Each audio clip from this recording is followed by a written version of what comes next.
मैं मनोज कड़ेला और मेरे पिता कस्तूर चंद जी कड़ेला। और अभी हाल ही के दिनों में आरएस का रिजल्ट आया है, जिसके अंदर मेरा सिलेक्शन हुआ है। और इसके लिए मैं सभी जितने भी मेरे साथी हैं, मेरा परिवार है, समाज के लोग हैं, उन सबको हार्दिक शुभकामनाएं देता हूँ। और चारों तरफ से बधाई आ रही है, तो मैं उन सबको उनका सबका हार्दिक आभार करता हूँ। तो सबसे पहली बात है कि बहुत से क्वेश्चन आ रहे हैं और बहुत से क्वेश्चनों का मुझे जवाब देना है, मुझे पता है। तो इसीलिए मैं यहाँ पर एक वीडियो डाल रहा हूँ ताकि बहुत से कन्फ्यूजन है वो दूर हो जाए। सबसे पहली बात तो मैं बहुत ही ग्रामीण परिवेश से निकला हूँ। और हमारे गांव में कुल लगभग 400 के आसपास मतदाता होंगे, और ज़्यादा बड़ा गांव भी नहीं है। और यहाँ से इस तरह से निकलना, एक अधिकारी के रूप में सोचना मेरे लिए बड़ी बात थी। लेकिन इसके पीछे भी ये है कि मैं कुछ साथियों के साथ रहा जिनके लोग अधिकारी लगे हुए थे, तो उन्होंने मुझे एक प्रेरणा दी, जिसमें सबसे बड़ा योगदान है वो विनोद लेखा जी का है, जो डीटीयू हैं, अभी फलोदी में हैं। और शोराम मेघवाल जी का बड़ा योगदान है, वो एसडीएम हैं कर्णपुर में, और उन्होंने मुझे बहुत मार्गदर्शित किया और मुझे बहुत अच्छा लगा। और सुरभि मैम हैं, और आकांक्षा ढूंढाड़ा है, हरीश जियाणी हैं, और विवेक मूंड जी हैं, और सुचिता दीदी हैं। तो उन्होंने मुझे बहुत ही मतलब प्रेरणा दी कि आप आरएस के काबिल हो और आरएस कर सकते हो। तो इसीलिए मैं लगातार आरएस करता रहा। और जो मेरी प्रारंभिक शिक्षा है वो 1 से 10 तक मैं है रमनदारा सीनियर सेकेंडरी स्कूल में पढ़ा। और उसके बाद मैंने 11th और 12th है वो टैगोर सीनियर सेकेंडरी स्कूल से सूरतगढ़ से की। और उसके बाद जो है मैं फ्रेशर रहते हुए मैंने उस समय ट्रिपल ई का एग्ज़ाम कहा जाता था, उससे वो दिया था। और उससे मेरा एनआईटी के अंदर सिलेक्शन हो गया था, और मुझे एनआईटी श्रीनगर जम्मू एंड कश्मीर मिला था। और मैं वहाँ से बीटेक पास आउट हूँ 2017 के अंदर। और उसके बाद मैंने 2018 में पहला अटैम्प्ट आरएस का दिया था, क्योंकि मैंने 3rd ईयर से ही प्लान बना लिया था कि मुझे सिविल सर्विस में जाना है। तो मैं कॉलेज करते ही मैंने इसकी प्रिपरेशन शुरू कर दी थी। हालांकि उसमें मेरे पास गाइडेंस कम थी, लेकिन फिर भी मैं प्रिफरेंस की। और उसमें हमारे एक सीनियर हुआ करते थे बिश्नोई सर, उनका पूरा नाम याद नहीं है मुझे, सुनील बिश्नोई शायद। तो वो भी 2016 की वैकेंसी में एसडीएम लगे, और ये उनके लिए बहुत बहुत बड़ी उपलब्धि थी। और मैं 2017 में पास आउट हुआ, ग्रेजुएशन हुई। उसके बाद मैंने ये आरएस का एग्ज़ाम देना शुरू किया है। और उन्होंने मुझे कॉलेज में भी गाइडेंस प्रदान की थी कि मनोज मतलब कि सिविल सर्विस ज्वाइन मतलब जा सकते हो उस तरफ। तो बहुत अच्छा लगा।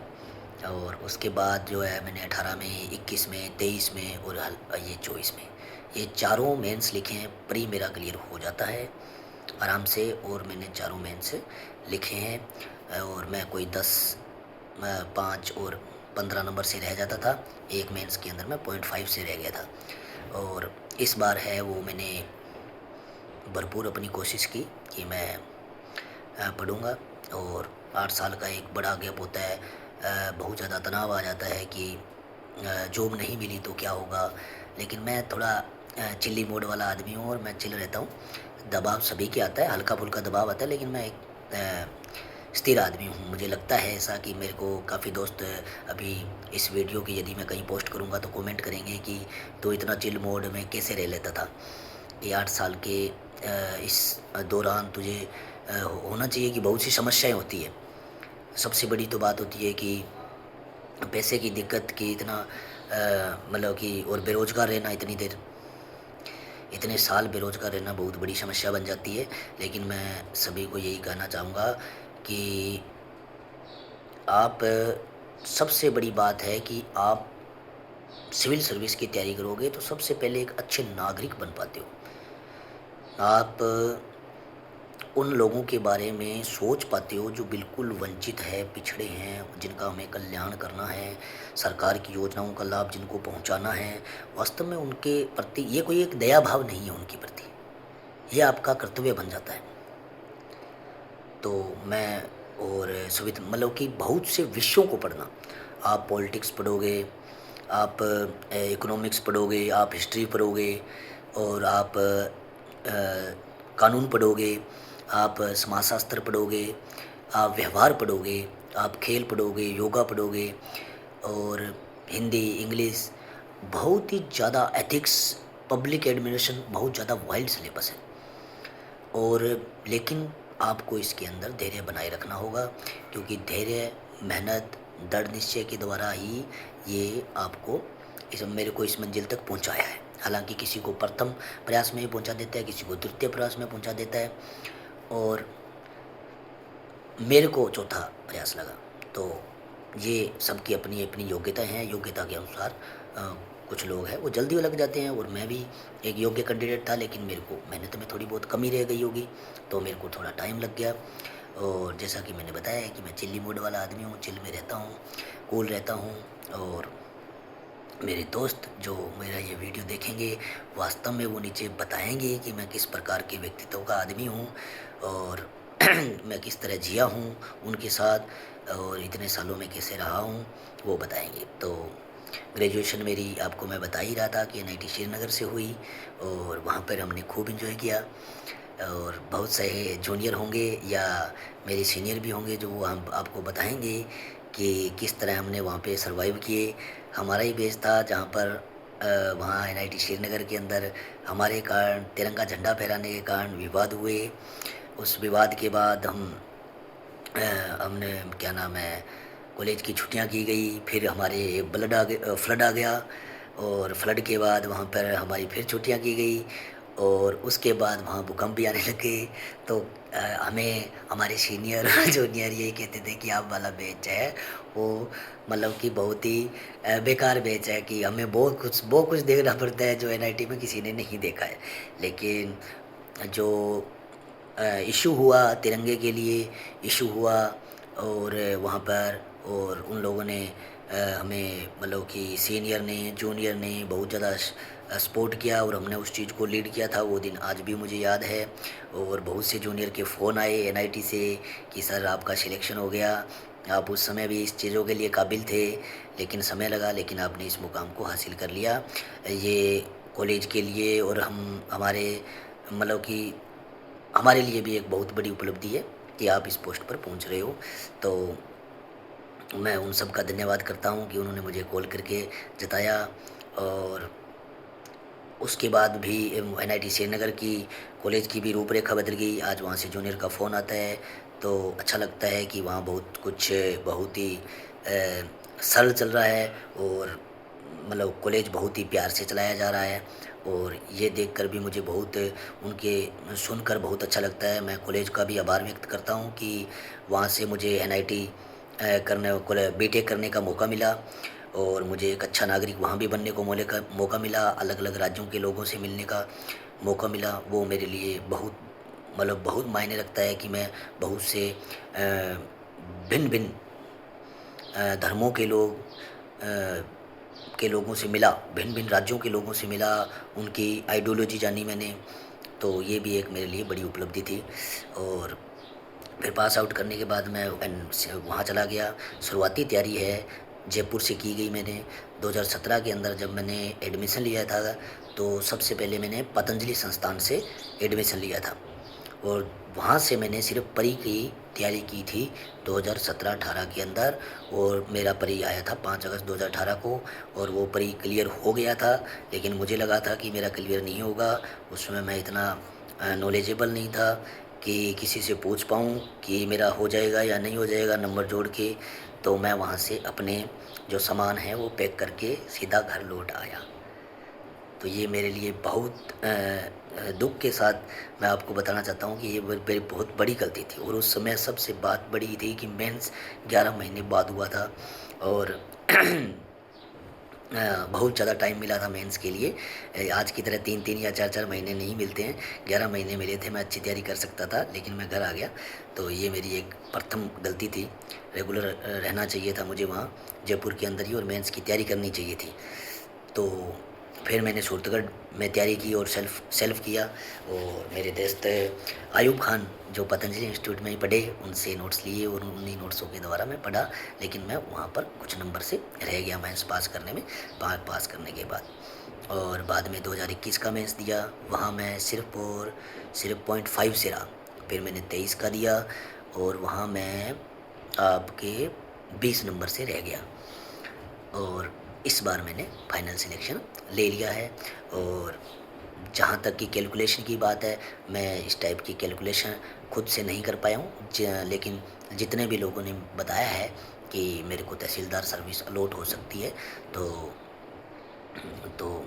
मैं उस पद के लिए काबिल था, और शायद मुझे मिला, इसलिए तो मुझे अच्छा लग रहा है बहुत ज़्यादा। और आप सभी मुझे बधाइयाँ भेज रहे हैं, उसके लिए भी मुझे बहुत ज़्यादा अच्छा लग रहा है। और पतंजलि इंस्टीट्यूट के बाद जब मैं वहाँ से बताना भूल गया आपको कि जब मैंने मेंस की तैयारी नहीं की थी, तो मैंने 2 मेंस है वो बिना तैयारी के लिखे थे, सेल्फ स्टडी के द्वारा ही लिखे थे। वो भी मेरी एक गलती थी। उसके बाद मैंने सम्यक संस्थान ज्वाइन किया था जयपुर का, और सम्यक संस्थान से मैंने मेंस की कोचिंग ली। और वहाँ मैं कुछ सर को नाम ले रहा हूँ, धाकड़ सर हैं, गौरव सर हैं, और भारद्वाज सर हैं।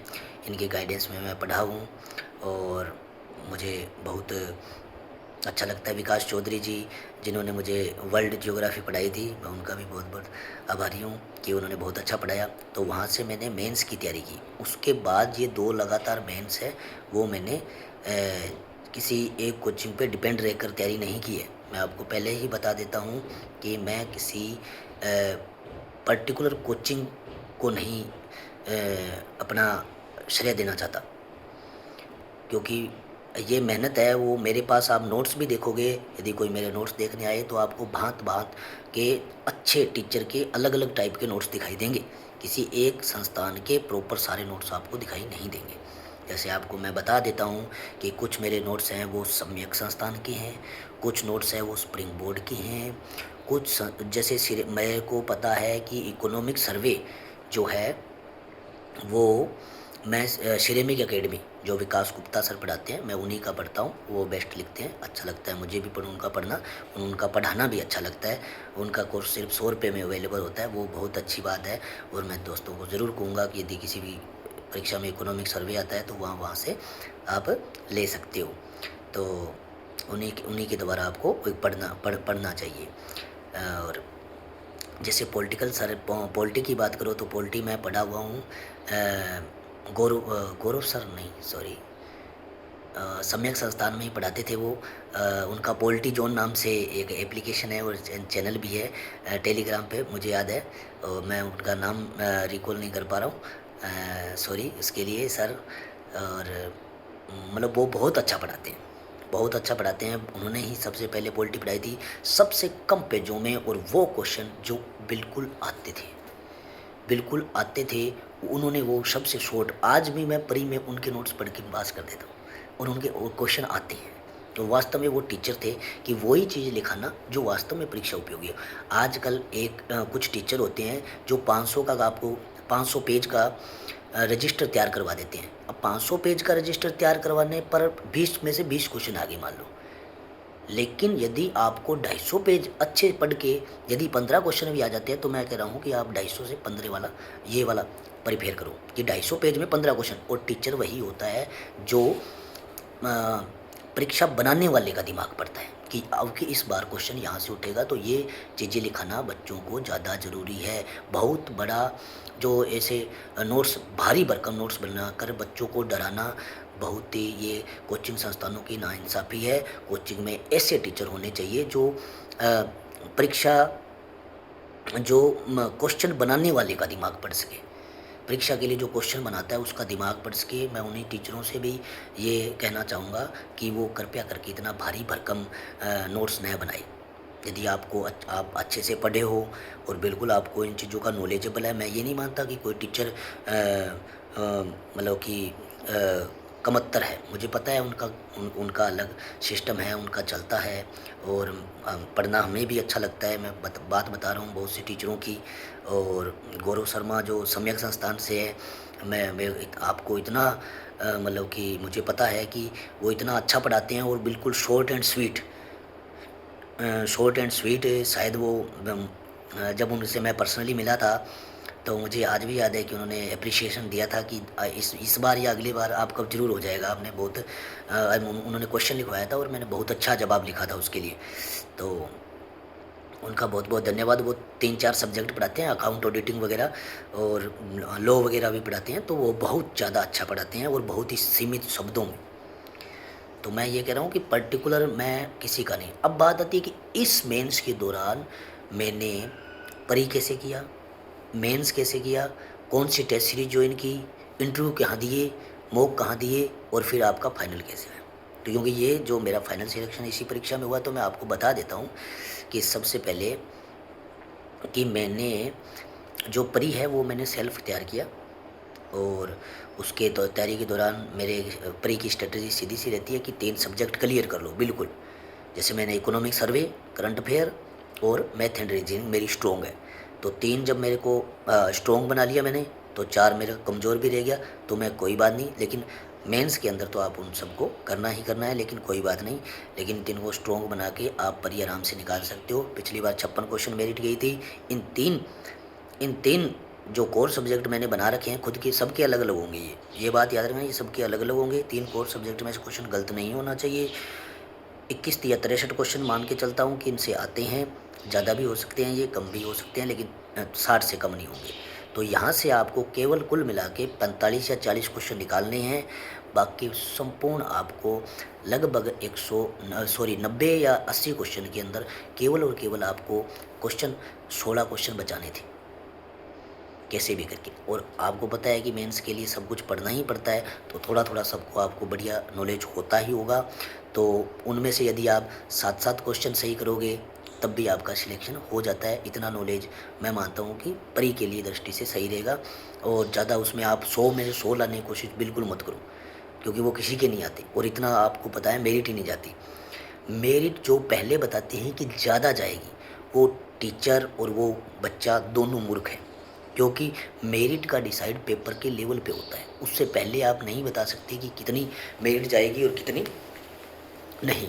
तो मैं उन बच्चों को भी यही कहता हूँ कि जो बच्चा आपको साथ पढ़ रहा है, यदि वो आपको कह रहा है कि मेरिट इतनी जाएगी तो वो पागल है। ठीक है, उसको नॉलेज नहीं है। क्योंकि पेपर जब टफ आएगा तो सीधी सी बात है मेरिट कम जाएगी, और पेपर जब हल्का आएगा तो सीधी सी बात है मेरिट ज़्यादा जाएगी। और जिसने बहुत सारे टेस्ट सीरीज लगा रखी है उसको खुद को पता होगा, स्वयं को पता होगा कि मेरिट हल्के पेपर से ज़्यादा जाती है। उसके भी नंबर हल्के पेपर में ज़्यादा आए होंगे, तो उसको इस चीज़ों का नॉलेज होगा बिल्कुल, और करना चाहिए। और दूसरी बात है कि परी निकालने के लिए एक 3 फॉर्मूला स्ट्रेटजी है मेरे पास। ये तो मैंने आपको बता दिया कोर सब्जेक्ट वाली। एक पेपर करने का तरीका, तो पेपर कैसे किया जाता है। तो दूसरी बात है कि पेपर कैसे किया जाता है, तो मैं आपको बता दूं कि पेपर जो क्वेश्चन आपको बिल्कुल नहीं आता है उस पर आप पहले ही काटा मार के चलोगे कि उस क्वेश्चन को दोबारा नहीं देखना है। एक क्वेश्चन होता है डाउट वाला, जिसमें आप में 2 में डाउट है, या आप उसको थिंकिंग करके कर सकते हो कि सोच के कर सकते हो, तो उस पर आप एक गोला मार दोगे। ताकि काटे मारने वाला जो आपने कर दिया तो उसको भविष्य में देखना ही नहीं। कि आप जब पेपर कर लास्ट में जब एक बार राउंड मार के आ जाओगे तो दोबारा उस क्वेश्चन को देखना ही है, क्योंकि वो आपके माइंड्स के पार है कि ये होगा ही नहीं। दूसरा होता है कि आप गोला मारोगे जिसमें 2 में डाउट है, ताकि दूसरी बार राउंड लगाओ तो वो गोले वाले देखो कि इनमें से करना है, ताकि आपका दिमाग मतलब आपका टाइम ख़राब ना हो। और तीसरी होता है कि जो आपको आज लगता है कि बिल्कुल ही सही है, उसको आप मतलब कि डबल टिक मारोगे और भरते जाओगे। ठीक है ना, डबल टिक मार के उसको भर दोगे। लेकिन टाइम बचाने के लिए है कि जो नहीं आता है उसको बिल्कुल काटा मार दो, क्योंकि वो आपका टाइम ख़राब करेगा और कुछ नहीं है। ठीक है, फिर बात आती है मेंस की। तो मेंस मैंने इस बार मेंस की टेस्ट सीरीज़ की थी, बहुत ही एक अच्छी। मेरे को मेरी दोस्त है हेमलता तंवर, तो उन्होंने मेरे को सजेस्ट किया था कि एक महिपाल चारण सर है और उनकी विनर विंग्स नाम से कोचिंग चलती थी और हम काफ़ी स्टूडेंट कम ही थे, 40-50 के आसपास होंगे या ज़्यादा होंगे तो मुझे पता नहीं है, लेकिन मैं कम ही हम टेस्ट सीरीज़ देते थे वहाँ पे, तो हमें मेरे को लगता है कि 40-50 बच्चे होंगे। लेकिन महिपाल चारण सर, मैं आपका बहुत बहुत आभार व्यक्त करता हूँ कि आपने मेरे को फाइनली सिलेक्शन दिला दिया, क्योंकि आपका जो कॉपी चेक करने का तरीका, आपने जो पास में बैठकर मुझे हमें समझाया कि आप क्वेश्चन लिख ही गलत रहे हो, आप क्वेश्चन मतलब बिल्कुल सही लिख रहे हो लेकिन आपका फॉर्मेशन बिल्कुल गलत है, आप पॉइंट टू पॉइंट लिखो, वो लिखना सिखाया, पास में बिठाया, घंटे भर तक समझाया। वो आपका जो गाइडेंस है उसी ने शायद मुझे इस पद पर पहुँचाया है। वरना मैं वास्तव में क्योंकि मैंने और किसी कोचिंग संस्थान के अंदर इस प्रकार की गाइडेंस नहीं देखी और शायद हमारे पास बच्चे कम थे और हम आपसे इतना जुड़ पाए और मुझे बहुत अच्छा लग रहा है। मैं आपको बहुत-बहुत आभार व्यक्त करता हूँ। और महिपाल जी, महिपाल सर, मैं आपसे बिल्कुल जयपुर आऊँगा तब बिल्कुल पर्सनली आपसे मिलूँगा, क्योंकि ये सच में पद है वो आपके कारण ही मिला है, वास्तव में। क्योंकि कोचिंग संस्थान ने, हर कोचिंग संस्थान किसी में चले जाओ वो पढ़ाते हैं।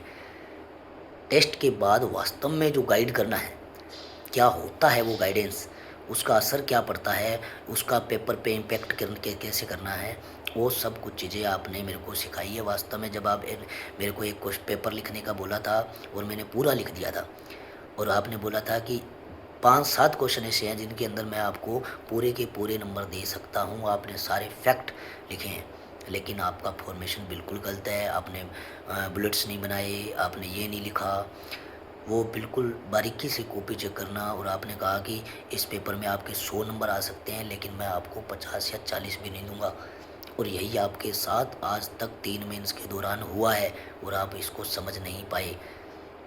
और वो सर आपकी गाइडेंस वास्तव में मेरे को काम आई। फिर मैंने आपके 25-30 पेपर लिखे होंगे वहाँ पे और मेरे को बहुत ही अच्छा लगा कि मेरे का फाइनली सिलेक्शन हो गया। मैं आपका बहुत बहुत धन्यवाद करता हूँ सर, और आभार व्यक्त करता हूँ। और दूसरी बात है कि इस सफलता के पीछे मेरे परिवार का बहुत बड़ा हाथ है और उन्होंने मुझे मतलब कि मोटिवेट रखा, पैसे की कोई कमी नहीं आने दी, मुझे जयपुर बिठाए रखा, पढ़ाए रखा। हालाँकि मैं कई समय सूरतगढ़ भी रहा, साल 2 साल इन समय के बीच, लेकिन मेरे माता-पिता ने मेरे पे बहुत पैसा लगाया है और उसका फल है, परिणाम है, मैंने दिया है। उसके लिए मुझे अब गर्व हो रहा है कि हाँ, शिक्षा के लिए, एजुकेशन के लिए पैसा आपको लगाना ही चाहिए, ताकि आप यदि मैं कुछ नहीं भी बन पाता तो वास्तव में ये है कि मैं एक अच्छा नागरिक ज़रूर बनता। और अ उस दौरान और मेरी माँ का बहुत बड़ा हाथ है इसके अंदर, क्योंकि मेरी माँ है वो गृहिणी है बिल्कुल, और वो बहुत ही पढ़े नहीं है, मतलब बिल्कुल नहीं पढ़े हैं। लेकिन मेरे को इसलिए गर्व होता है कि वो मेरी मम्मी है वो एटीएम को एंट्रीयू कहती है और कार्टून को कारकूट कहती है। लेकिन मैंने ये देखा कि एक माँ होती है, वो अपने बच्चे के लिए बिल्कुल समर्पित होती है। वो मेरी माँ ने मेरे को पढ़ाई और लिखाई से माँ का कोई रोल नहीं है कि माँ को पढ़ना आता है या नहीं आता, उसको अपने बच्चे की भावनाएँ समझ आती है। उन्होंने कभी मेरे को परीक्षा के दौरान एक दिन पहले बात की कि पेपर ख़राब हो जाए तो टेंशन नहीं लेना, बाद में बात की रिजल्ट कैसा भी आए टेंशन नहीं लेना। अभी भी जब परीक्षा की ये चौथा अटेम्प्ट था मेरा, तो मेरे को ये बोला गया कि मैंने कहा रिजल्ट आने वाला है मम्मी, तो कहते कि नहीं बेटा कोई बात नहीं, कैसा भी रिजल्ट आए तेरे को ज़्यादा टेंशन नहीं लेना है। तो ये जो मेरी माँ का सपोर्ट था, वास्तव में मैं इसलिए तैयारी कर पाया, क्योंकि पिता होते हैं वो थोड़े कठोर होते ही हैं, आपको भी पता है उनका स्वभाव कठोर होता है, और माँ का हृदय होता है वो बिल्कुल ही प्योर होता है और बहुत ही ज़्यादा सॉफ्ट होता है। तो माँ और बाप के अंदर थोड़ा सा गैप होता है और बना रहना चाहिए, ये मैं कहता हूँ कि बना रहना चाहिए, क्योंकि पिताजी का हार्ड रहना ज़रूरी है और माँ का सॉफ्ट रहना ज़रूरी है। तो उन्होंने के द्वारा मेरे को और सबसे पहले मेरी माँ को जब ये बात पता चली कि मेरे बेटे का फाइनल सिलेक्शन हो गया आरएस के अंदर, तो मतलब कि उन्होंने मतलब पूरे गांव में मतलब मिठाई बांटी है और बहुत घर पे बड़ा सभी गांव वालों का आभार व्यक्त करता हूँ। उन्होंने बड़ा अच्छा प्रोग्राम रखा मेरे लिए, मेरे को बड़ा सम्मानित महसूस हुआ। और टेकचंद जी, सुनील जी, और क्या नाम है, सुधीर वर्मा जी, अजय सर, मैं सबका आभार व्यक्त करता हूँ कि उन्होंने मतलब बड़ा प्रोग्राम मेरे लिए ऑर्गेनाइज़ किया। मेरे सभी कड़ेला परिवार जो है वो वहाँ था, मेरे को बहुत अच्छा लगा। और लोग ऐसे ही मिलजुल के प्रेम से रहने चाहिए, दूसरे की सफलताओं पर उन्हें खुशियाँ बनानी चाहिए, ताकि खुद से मोटिवेशन आए। ये क्योंकि हमारे इलाके में कोई अधिकारी नहीं लगा हुआ। इस गांव में मेरे पापा पहले मतलब मास्टर थे। इस गांव के पहले मास्टर मेरे पापा थे, और इस गांव का पहला अधिकारी हूँ वो मैं मनोज कड़ेला हूँ। तो मेरे पापा से मोटिवेशन प्राप्त करके गांव में आज हम बहुत सारे लगे हुए हैं जॉब में। लगभग 30 एक सरकारी कर्मचारी होंगे, और उसके बाद मैं सरकारी कर्मचारी हूँ मैं, लेकिन अधिकारी लगा, मुझे अधिकारी बन मतलब पोस्ट मिल जाएगी। तो मैं चाहता हूँ कि गांव के अन्य लोग भी इस तरह की तैयारी करें, उस तरह का मोटिवेशन उनको मिले। मैं उनको गाइड करना चाहता हूँ। और भी लोग हैं जहाँ भी रहें, मैं उनको गाइड करना चाहता हूँ कि वास्तव में इतने सारे असफलता के बाद किस प्रकार की सफलता मिलती है।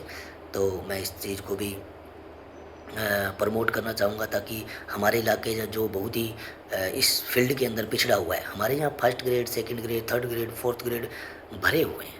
पढ़ने में हमारे यहाँ कोई कमी नहीं है, लेकिन अधिकारी लेवल के बारे में सोच नहीं पा रहे हैं। आरएस परीक्षा के बारे में सोच नहीं पा रहे हैं। मैं चाहता हूँ कि वो लोग आरएस परीक्षा के बारे में सोचें। अब यदि वो लग भी चुके हैं तब भी वो आरएस परीक्षा के बारे में सोचें कि लग के भी कैसे तैयारी करके, क्योंकि वो फ्री माइंड है, उनके पास पैसा है।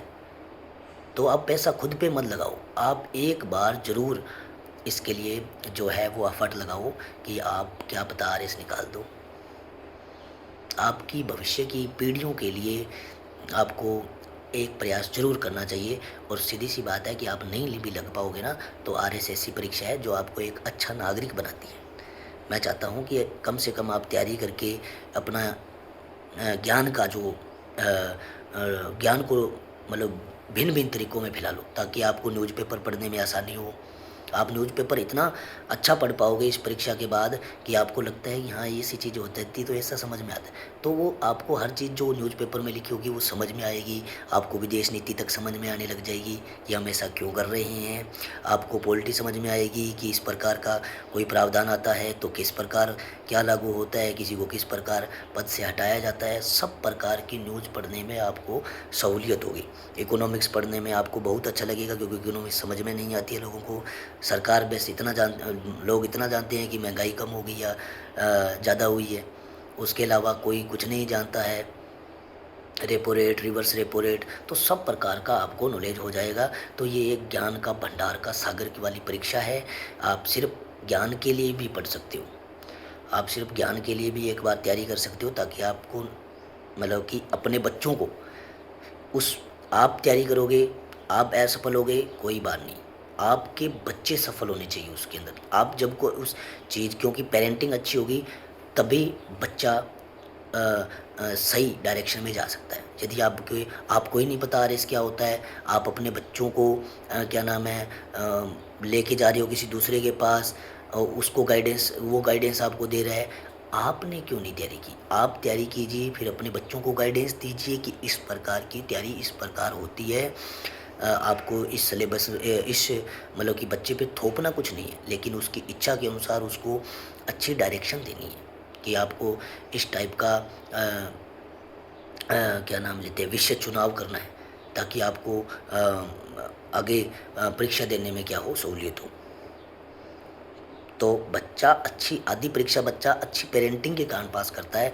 पेरेंटिंग अच्छी नहीं होगी तो बच्चा परीक्षा पास करने में बहुत ज़्यादा संघर्ष करना पड़ता है। हाँ, मेरे परीक्षा के दौरान जो है मैंने जब आरएस वाला ये मुझे पता है कि मेरे पिताजी को आज भी नहीं पता कि आरएस जैसी परीक्षा के अंदर कितने टाइप के पद हैं।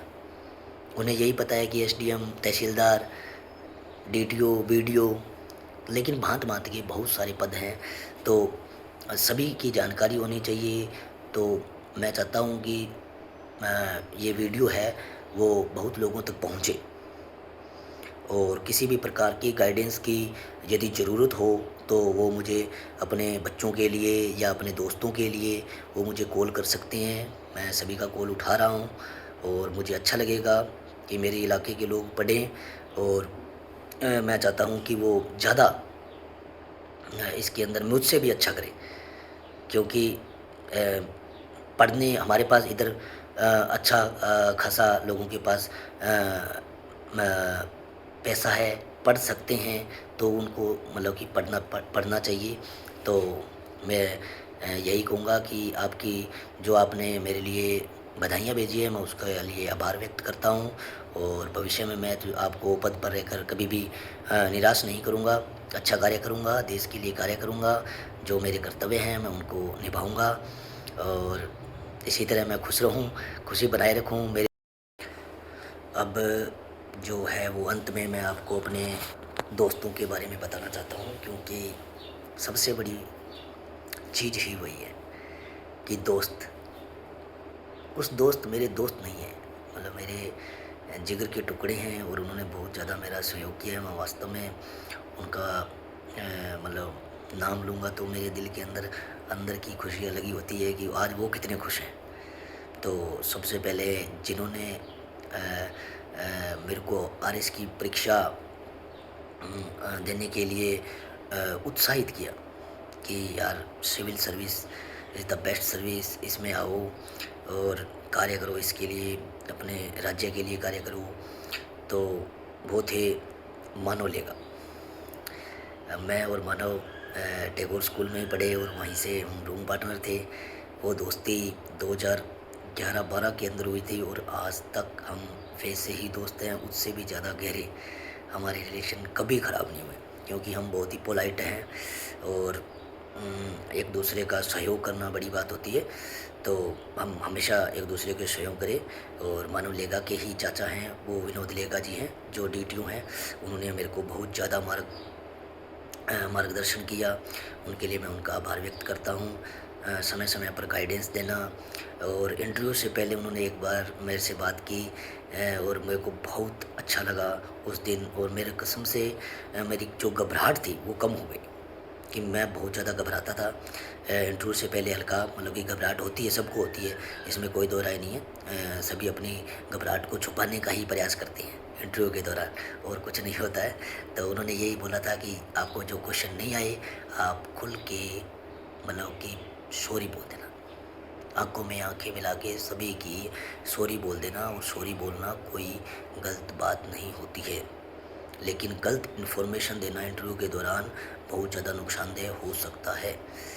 तो विनोद लेगा जी, उनके फिर जो बबलू उनके मानव लेगा के भाई हैं, सगे भाई बबलू लेगा, जिनको हम रोहतास लेगा के नाम से जानते हैं, वो बहुत ही वाहियात इंसान है। वो मेरा बहुत ज़्यादा जिगरी दोस्त है और वो मेरे को बहुत मारता है, मतलब कि उसने मेरी बहुत पिटाई की है। मतलब मेरे से छोटा है लेकिन हम बहुत ही प्यार से रहते हैं, मतलब कि मज़ा आता है उसके साथ रहने में और पोट पटांग हरकतें करने में, और हम सब दोनों चिल मोड में रहते हैं, बिल्कुल बिंदास। ठीक है, आज हम दोनों साथ रह रहे हैं और बहुत ही मज़ेदार इंसान है। हम दोनों खूब एंजॉय करते हैं अपनी ज़िंदगी में, और जो भी बबलू लेगा का या मनोज कड़ेला का दोस्त होगा वो मतलब कि कमेंट में आपको खुद ही बता देगा कि वो कैसे एंजॉय करते हैं। तीसरा मैं नाम लूँगा कि मिठालाल जी मीणा का, उन्होंने मेरे को बहुत ज़्यादा पर्सनली सपोर्ट किया है और इकोनॉमिकली भी सपोर्ट किया है। मैं अब मिठालाल जी आपको बहुत बहुत धन्यवाद देता हूँ, मतलब कि आभार व्यक्त करता हूँ आपका। और चौथा आदमी है वो मेरे कुछ एनआईटी के सहपाठी हैं जिनका मैं नाम लेना चाहता हूँ। वो मेरे बहुत ही जिगरी दोस्त हैं और उन्होंने भी मुझे बहुत खूब सपोर्ट किया है, कभी निराश नहीं किया उन्होंने मेरे को। और उसमें शशांक कटियार जो कोटा से हैं, और अंबुज जायसवाल जो क्या नाम लेते हैं बहराइच से हैं वो, और क्या नाम लेते हैं मुकेश शर्मा जो आपके यहाँ सीकर से हैं, और वो क्या नाम लेते हैं दिव्यांशु है वो जम्मू से हैं, और इन्होंने मेरा भरपूर सहयोग किया है। दीपशिखा है, उन्होंने भी मेरे से मतलब मेरे टच में हैं और बातें होती रहती हैं हमारी।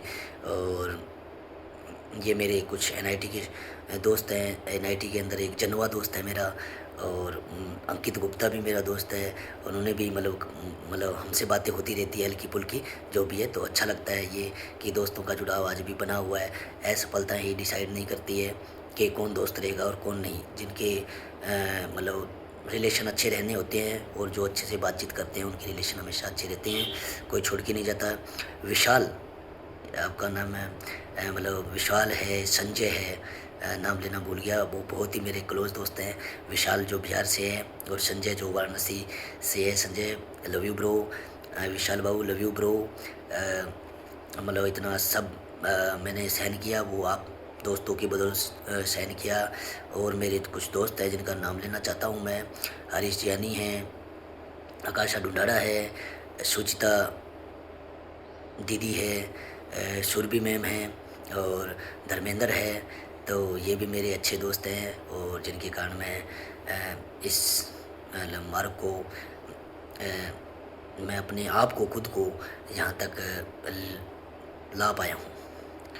और किसी दोस्त का नाम रह गया हो तो मैं क्षमा प्रार्थी हूँ। और कुछ दोस्त और हैं जो भी नए हैं, लेकिन उनसे भी मेरा बहुत जुड़ाव अच्छा है। मैं उनका भी नाम लेना चाहूँगा, क्योंकि मैं चाहता हूँ कि मेरी ज़िंदगी में दोस्तों की कोई कमी नहीं हो। हम खूब एंजॉय करें, खूब अपने कर्तव्यों का निर्वहन, सरकारी सेवा के कर्तव्यों का निर्वहन करते हुए अपनी ज़िंदगी का एंजॉय करें।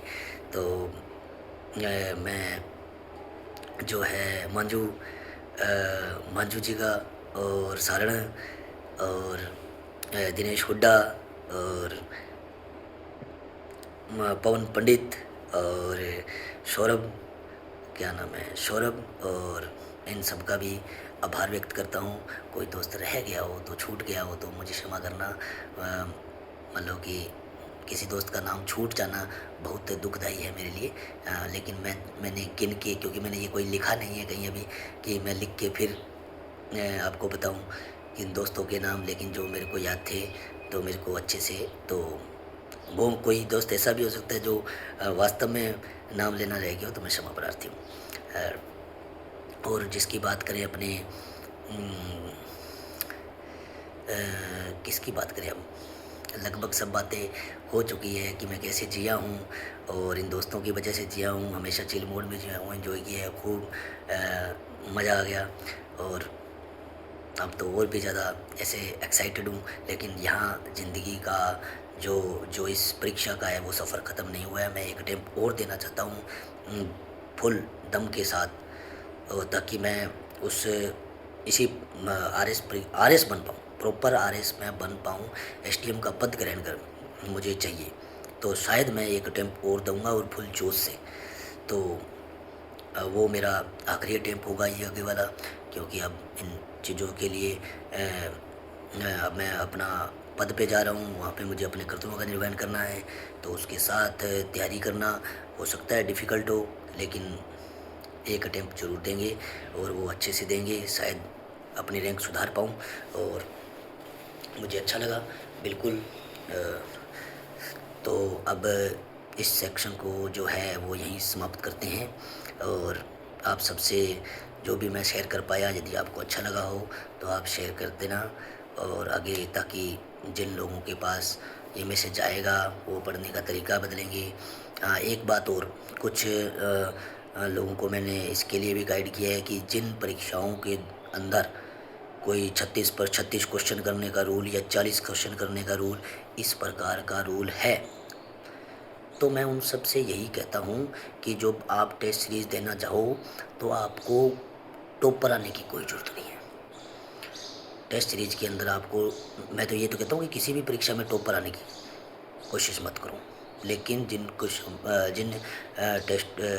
परीक्षा में आपको कुछ क्वेश्चन बिल्कुल सही करने ही पड़ेंगे, कि इतने 36 करने ही पड़ेंगे, 40 करने ही पड़ेंगे, उसके अंदर आप एक्यूरेसी लाओ। पहले 10 क्वेश्चन, 100 में से 10 क्वेश्चन करो कि वास्तव में आपकी एक्यूरेसी कितनी, 90% आ रही है कि नहीं आ रही। फिर 20 क्वेश्चन 100 में से दूसरे पेपर में उठाओ, 100 में से आपको 20 ही करेक्ट छांटने हैं, क्या उनमें आपके 18-17 सही हो रही हैं क्या। फिर 30 पे जाओ, इस प्रकार 40 पे जाओ, 50 पे जाओ, 60 पे जाओ। 60 क्वेश्चन के अंदर यदि आपके 50 सही बैठ रहे हैं तो उस दिन आप सोच लेना कि आप वास्तव में उस परीक्षा को पास कर दोगे। ये मेरी स्ट्रेटजी है। मैं ये नहीं कह रहा कि आप भी ऐसा ही करो, लेकिन आपको उन परीक्षाओं में एक्यूरेसी चेक करनी पड़ेगी। विदाउट एक्यूरेसी आप अ, ये परीक्षा पास नहीं कर पाओगे, मुझे ऐसा लगता है। एक्यूरेसी चाहिए चाहिए, बहुत ज़्यादा एक्यूरेसी चाहिए उसके लिए, क्योंकि पेपर इस प्रकार के बन रहे हैं जो बहुत भारी भरकम पेपर है। वास्तव में अच्छे कैंडिडेट ही उन चीज़ों को, जो वास्तव में अच्छे कैंडिडेट होते हैं ना, वही उसको पास कर पाते हैं। अच्छे कैंडिडेट का मतलब यही नहीं है कि 24 घंटे पढ़ता रहने वाला अच्छा कैंडिडेट माना जाता है। परीक्षा के दौरान मन को स्थिर रखकर और एक्यूरेसी, मतलब कि बिल्कुल एक्यूरेट आंसर देने वाला आदमी को मैं अच्छा मतलब कि जो होता है कैंडिडेट मानता हूँ। कैंडिडेट का मतलब ये नहीं है कि 18 घंटे पढ़ने वाला, 17 घंटे करने वाला अच्छा कैंडिडेट माना जाता है, 12 घंटे पढ़ने वाला अच्छा कैंडिडेट, ऐसा कुछ नहीं।